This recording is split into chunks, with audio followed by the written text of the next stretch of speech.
जयपाल उराव जी धर्मगुरु जयपाल उराव जी हम इनकर बीच में नखे और इस समाज के आगे बढ़े लाने ले बढ़ाए ले समाज के एकजुट करे ले अपन प्राणों का आहुति दे करके भी आज हम इनकर बीच में नखे, लेकिन हम इनका बता रास्ता में चले लेंगे। तो हम सबसे पहले एक भजन करे जाते जय धनुष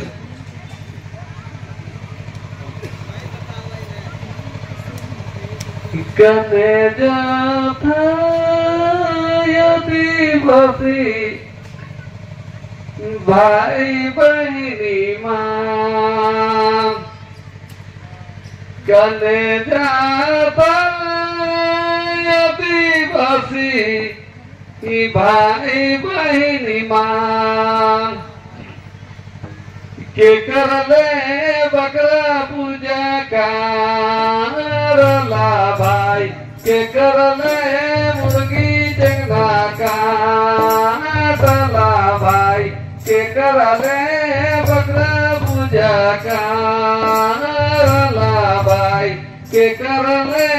मुर्गी जंगला काटला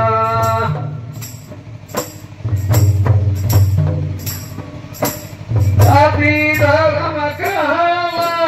बकरा पूजा कराला सदा धर्म कहला मुर्गी जंगला काटला आवाज सब माने हो आवाज स्वर्ण पूजा करे हो आवाज यज्ञ पूजा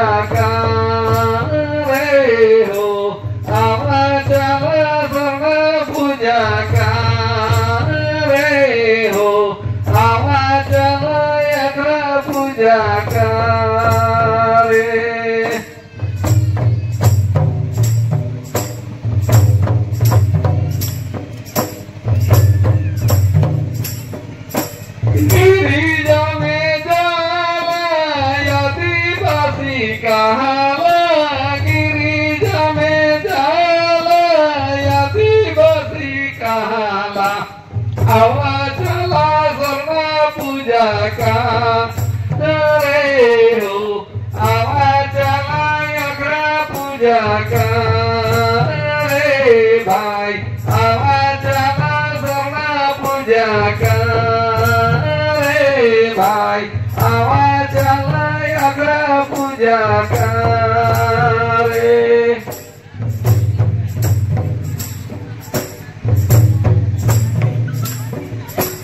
मंदिर बाटे जाला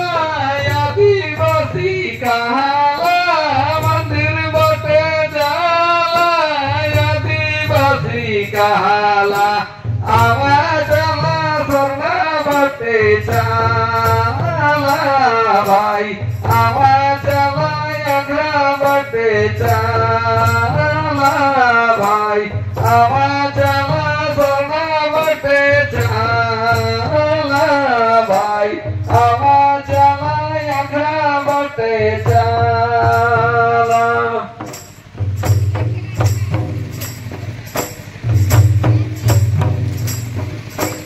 मूर्ति पूजा कराला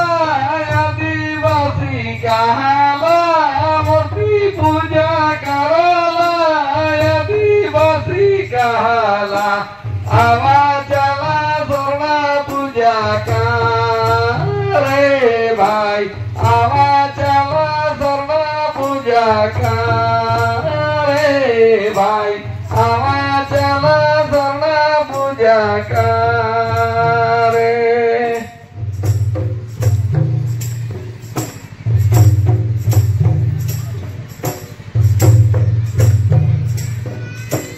कने जाता आदिवासी भाई बहनी मां कने जाता आदिवासी भाई बहनी मां के करले बकरा पूजा करला भाई के करले मुर्गी जंगला काटला भाई के करले बकरा पूजा करला भाई के करने मुर्गी चिंता का जब हम तो